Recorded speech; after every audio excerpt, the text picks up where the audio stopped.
With modern cars with more plastics than a Mattel factory, electronics that counter the Phoenix payroll system, and nothing but 3- and 4-cylinder turbocharged engines made it up to small hybrid systems, it begs the question, where have all the good, regular, affordable, reliable cars gone? I'm going to share a list of some of the best used vehicles that you can buy today and help you avoid buying some of this brand new junk. Let's get into it now. Life's too short to drive boring cars. The first one on my list is a car that doesn't get enough fanfare. It always seems Toyota and Honda get all the reputation for reliability and the go-to. But it's the Mazda, in fact, that's coming up the rear with reliability ratings, fun factor, and even bang for buck. Right here we have the Mazda 3. One of my personal favorites. I think buying these slightly used is an immense value, especially when you're comparing to Hondas. Now, Hondas are amazing cars and the Civics are some of the best, but this new Mazda 3 is much better than a lot of people give it credit for. Let's talk about some of the specifications and why, in fact, you really need to look at a Mazda 3. Look at these beautiful headlights. Absolutely looks very sharp, very aggressive, looks angry while it's driving down the road. Beautiful grille. I find this front grille and front nose assembly actually look very aggressive and very interesting. Now you do get these beautiful alloy wheels dressed in black, beautiful mirrors, and of course you can get a sunroof in most of these models too. This one here has a beautiful pearlescent paint. As you can see, it's absolutely glimmers in the sun. Beautiful. And circle around, you get these gorgeous standout taillights. And of course, this comes in two different configurations. You can either get the hatchback like this, or you can get a sedan. Now this back pillar here creates a lot of blind spot. So unless you really want that look and that space back here, you may consider the sedan. But you do get one exhaust tip and yet another one, and all kinds of beautiful gloss finishing here. Now these are great because you can get a base 2-liter front wheel drive vehicle that you can also get a manual gearbox with, 6-speed. But unfortunately, as soon as you want to go upgrade the 2.5-liter 4-cylinder naturally aspirated engine, it does go from 155 up to 186 horsepower. And as soon as you want the all-wheel drive, then you have to go with the 6-speed automatic transmission, which is still sprightly, still very fun to drive, and it's an exceptional car in every way. It has good balance, performance, and just shy of 190 horsepower makes the car very sprightly and fun to drive. But there's an ace up the sleeve, the Skyactiv G Turbo. As you can see right there, you can actually upgrade these beautiful cars to get yourself a 2.5-liter 4-cylinder engine, same as the naturally aspirated version, but this one comes with a turbo, and it gives you 250 horsepower of whopping performance, and it pumps out great. 0 to 60 in close to 5 seconds. It's blisteringly quick for what it is. Fun to drive. Unfortunately, the only way you can get a manual is to go with the base 2-liter front wheel drive version. But either way, sedans, hatchbacks, they're all fun, they're affordable, and the reliability ratings are second to none. The beautiful Mazda 3, definitely one you got to look at for simplicity, maintenance costs, and reliability is just going to meet the bill. And one banger of a car that you could never go too wrong. Doesn't matter which make, model, generation. There are better ones and worse ones. We'll break that down. And we're talking about the Honda Civic as we're looking right here.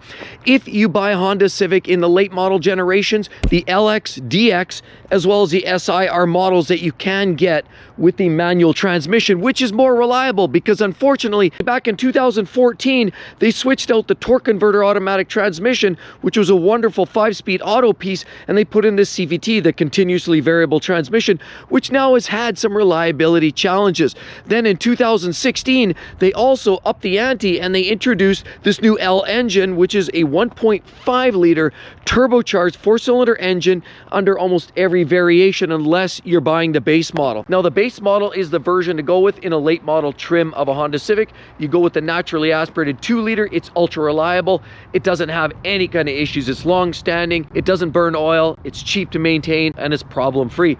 The 1.5-liter, as you'll find in this SI right here, comes with the 1.5-liter turbo, 200 ponies here, but even lower trim levels, touring and beyond, have that 1.5, and there's oil and fuel dilution challenges with some of those. In other words, that direct injection caused some fuel to get into the oiling, mix up, and of course cause some engine problems. The long-term reliability was challenged on some of those 1.5s. Things have gotten better in recent years, but generally the 1.5s are probably slightly more problematic than going with a more of a base model 2-liter engine. But basically the Civics have always always been beautiful little cars. Always front wheel drive, doesn't matter if you're buying the base model, LX, DX, SI, or even the Type R, they're all coming with a front wheel drive setup. Little Honda grills right there, beautiful, standard look there. They all have pretty much alloys these days, fold away mirrors. Sunroofs on some, as you'll notice, the SI has a sunroof, this one does not. Cycle around, you get this big little wing here on the top with this integrated light bar. Quite interesting. Of course, as you swing over to this version, the SI model actually has some really nice detail. You still get this integrated light bar, as you'll see right there, but now you get this big wing on top, gives it a very aggressive look. This one's the SI, as I mentioned already. This is a sporty version of the Civic, and in the SI or the LXDX, you can get the manual gearbox in late generation cars. This one here, it comes with a 6-speed manual and of course a sunroof, and is quite loaded up. This is next in line to what we're talking about, the Type R, which they're all great vehicles. You really can't go wrong with Honda Civics. But if you really want to get one of the most tried and true workhorse Civics, try a 2012, 2013 with the 1.8 liter naturally aspirated. Timing chains, no issues there. Torque converter auto or manual gearbox, no issues there. Very economical, very reliable, and very trouble-free. So if you go to those older generations, they're almost bulletproof. And almost every single current generation Civic is quite reliable too.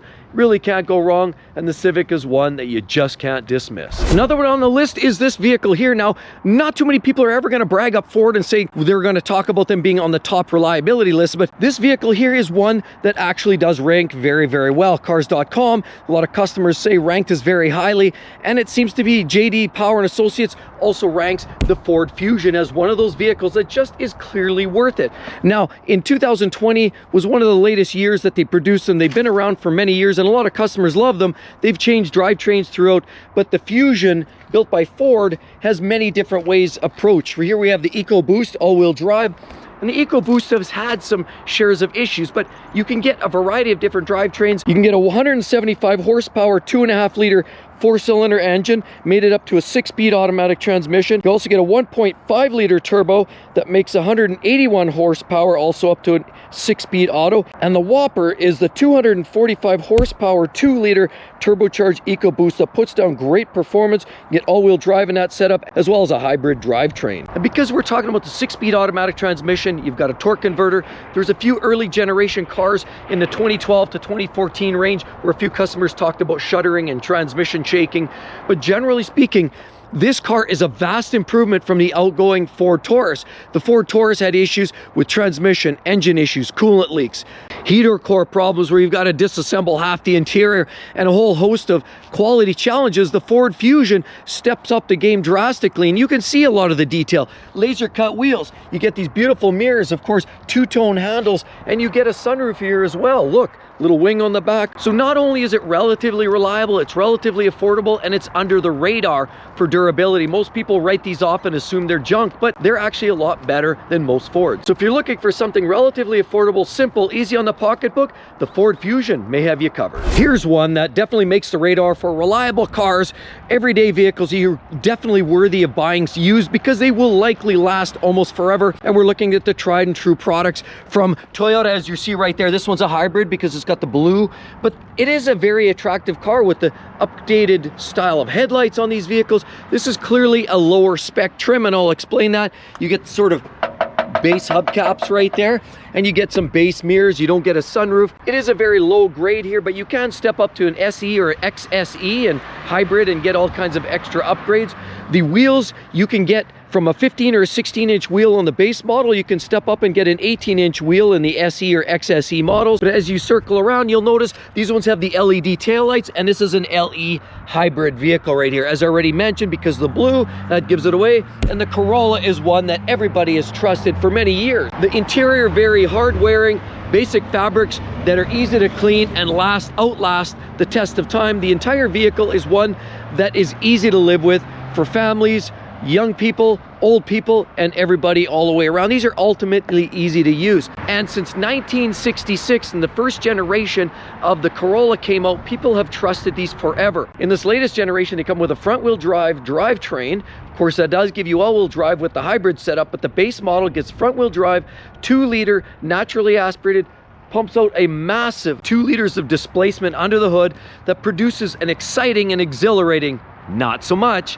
169 horsepower. And while it's not going to light your day, it's not all that exciting to drive, it does more or less match up with the base 2.5 liter 4-cylinder that Mazda does in the Mazda 3, which puts out 180 horsepower. This one really isn't that much less. Now, it's not a fast vehicle, and 0 to 60 times are in and around that 9.5 seconds to 10 seconds range, but you are able to average a mile per gallon rating of fuel economy up around that 47 miles per gallon blended average. They do exceptionally well on fuel efficiency, easy for maintenance, cheap for parts, cheap for insurance, and absolutely one of the best cars you could possibly be shopping for on a used car market, and one that you should never ignore because Toyota is building this trustworthy platform for decades. And right here's the next great version that you really can't go too wrong. We're talking about a Honda. This is clearly a base model. We don't have the hybrid in this, which clearly the hybrid is a big part of the modern day Honda Accords. And the Accord has been around since 1976 because of its popularity.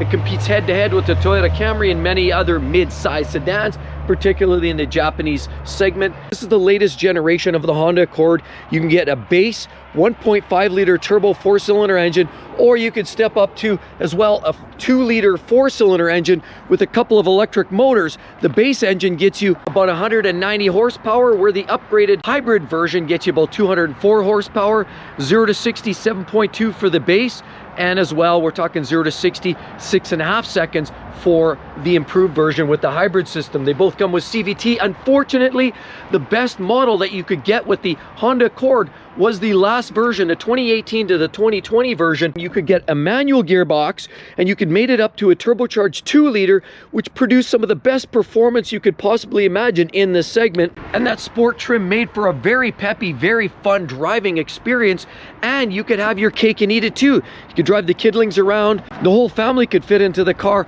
and you could have fun rowing your own gears with the old 6-speed manual gearbox. But such is gone, and now you're restricted to hybrid drivetrain CVTs, but they're both quite peppy and both quite fun.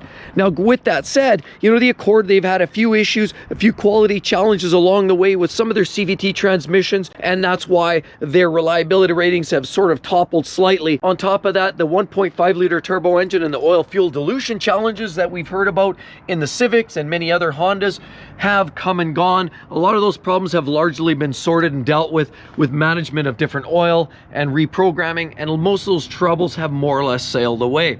Early generations were problematic. This latest generation is quite sturdy. Honda has always been one of the most reputable, most reliable car manufacturers on the planet, and known for their drivetrains. Toyota is usually known for outright reliability. Honda's more known for its handling and drivetrains. Clearly, building F1 engines, they certainly know how to put together a drivetrain. The Honda Accord, definitely one you can't ignore, and if you need something that's a garden variety, mid-size vehicle that isn't an SUV, because clearly almost everything is these days, the Honda Accord is definitely one you better take for a spin, because I think you'll be amazed. And we can't forget about the generation of the Toyota Camry XV70, which ran from 2017 to 2024. And this is probably the highlight of the brand. Of course, these vehicles have been around since the 80s. And a lot of people trust the Camry because it's probably one of their die-hard, tried and true vehicles. Competes directly with the Honda Accord.